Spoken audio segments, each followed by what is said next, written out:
mandaron recalentado de Navidad de lonche. Pero eso ya no huele bien, huele muy mal, como echado a perder.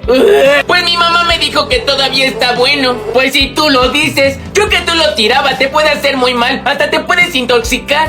¡Ay, quién fue el marrano que se echó un pedo! Ahora sí a mí ni me vean, yo no fui. No, chicos, más bien huele como si algo se hubiera echado a perder. Ah, no, entonces es el cerebro de Ramiro que ya se le echó a perder de que no lo ocupa. ¡Qué chistosa, Regina! A ver ya, Ramiro, ¿qué traes en tu mochila que huele tan feo? A ver, ábrela. Sí, orientadora, ahí está.